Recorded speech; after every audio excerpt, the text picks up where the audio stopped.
Saint-Nicolas-de-Bourgueil et Bourgueil résonnent de plaisirs gourmands. Le Cabernet Franc y donne depuis des siècles un jus coloré et parfumé. Le domaine du Mortier vit au rythme d'un écosystème respecté. Depuis 1996, Cyril et Fabien Boisard en ont fait un terrain de jeu passionnant pour mettre en application leur idéal. Un sol vivant, des cèpes naturellement vigoureux. Le domaine est situé à Saint-Nicolas-de-Bourgueil, donc petite commune sur la rive droite de la Loire. Donc on s'est installé d'abord sur une toute petite surface de 3 hectares. Et ensuite, ce sont différents vignerons qui nous ont proposé de reprendre des vignes. Donc on s'est agrandi progressivement. On est à peu près à 5 km de la Loire. C'est l'ancien lit de la Loire sous l'ère quaternaire. Donc une base calcaire et avec différentes couches sableuses ou silex à certains endroits.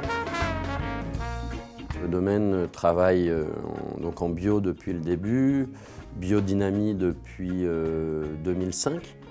Et ensuite, en vinification, on est là juste pour accompagner. On essaye de travailler sans aucun intrant, donc on ne levure pas, on ne désacidifie pas, on ne rajoute pas de sucre. Donc on essaye de faire en sorte que le raisin issu de nos parcelles s'exprime au mieux et le plus librement possible. Sur les vins d'appellation, on prend nos cuvées plutôt par date de maturité. Donc ça correspond à des types de sols, en fait, de terroirs bien particuliers. Donc on a toutes les vignes qui sont dans la zone alluvionnaire, sédimentaire, donc qui sont la cuvée chez nous qu'on appelle les sables.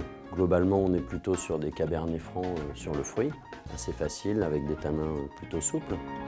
On a les terroirs intermédiaires donc, qui s'appellent les graviers, donc là c'est sur des plateaux, sur des terrasses, et c'est les seuls sols où on a un mélange de sable, de sédiments et de silex. Donc les graviers, c'est souvent une cuvée avec un peu plus de volume que les sables, plus de complexité. Et après, on a 3 parcelles de vieilles vignes sur les coteaux, donc en lisière de forêt, qui sont là sur des sols argilo-calcaires. Et on a nos cuvées les plus structurées, qui vont éventuellement pouvoir se garder un petit peu. Et sinon, donc sur les vignes de Brin-sur-Alonne, ce sont donc les cuvées qui s'appellent Brin de Folie. Et là, on fait donc 1 ou 2 blancs secs, donc Sauvignon blanc et Chenin, un rosé généralement, et un rouge, plutôt un petit rouge sur le fruit qu'on vinifie en macération carbonique. On refait un chai de vinification, oui, c'était un projet depuis très longtemps. Donc on a essayé de faire un chai entre guillemets bioclimatique.